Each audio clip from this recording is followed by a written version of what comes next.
How's it going, guys? Cameron here with Canadian Gamer coming at you with another video. I got something in my eye. I've been trying to get it out for the last 10 minutes here, so forgive me if I keep rubbing my eye. A couple of things to talk about. The first thing is that I haven't been in front of the camera in a while, so we'll get to that in a minute. I jumped into Alien Isolation.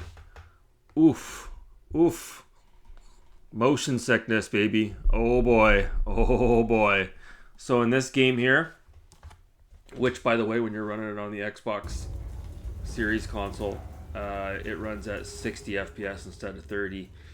Yeah, there is bobble movement when you walk.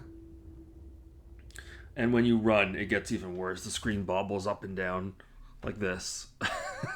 This is probably the first time I've ever had to run to the bathroom and nearly stick my finger down my throat. The motion sickness is so brutal in this game. At least it was for me. So unfortunately, I can't play it. I went back and I played it a bit more, and I don't even know if I really like it, to be honest with you. I'm just being honest.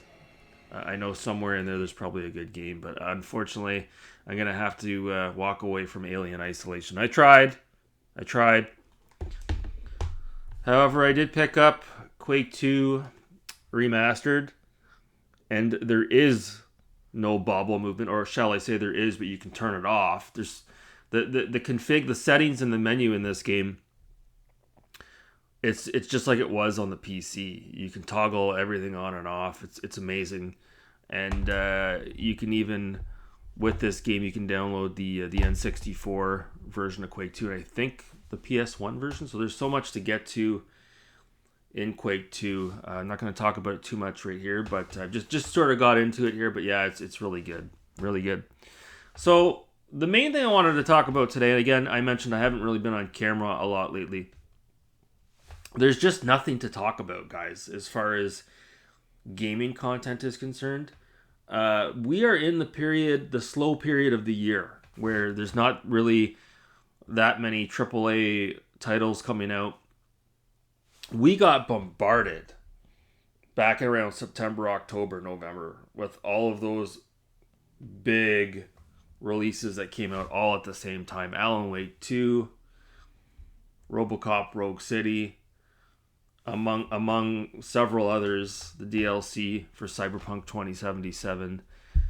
And now there's just like nothing going on whatsoever, which is fine for me, because I've got plenty of games to chip away at in my my backlog. But as far as content creators are concerned, this is why I preach that YouTube is not a full-time, full-fledged career. And you see content creators like Dreamcast guy. The guy posted a video the other day talking about the death of his mother, and in his thumbnail he's like this. Like, are you that desperate for ad revenue? You have no money to pay the rent that you have to put out content like that? I'm sorry.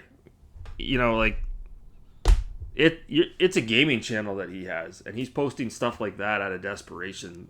He is. It's just absolutely ridiculous. Anyone else out there, myself included, if I was dealing with something of that magnitude, I would deal with it behind the scenes. I wouldn't jump out on camera and put out a video like that. So for those guys, they've got nothing going on right now. And that is, as far as the bottom of the barrel is concerned, pulling a stunt like that is about as bad as it gets. That is very distasteful and sickening that guy would have to stoop to that level for views. That's pretty fucking embarrassing, you know what I mean? So, yeah, these guys have nothing to talk about, myself included. Even Metal Jesus, when he started out, he was putting out 2 videos a week. Then he dropped down to a video a week. And now Metal Jesus, you're lucky if you get a video once every 2 weeks. Like, he is just, oh my god. But he's different, though. Metal Jesus is the exception to the rule.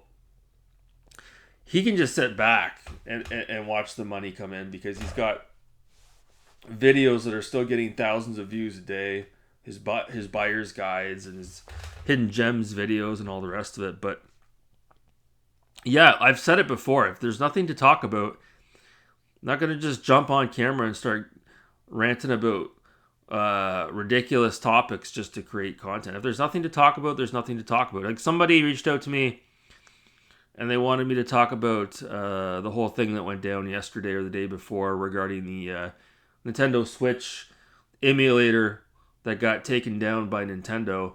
And I'm not putting out anything on that.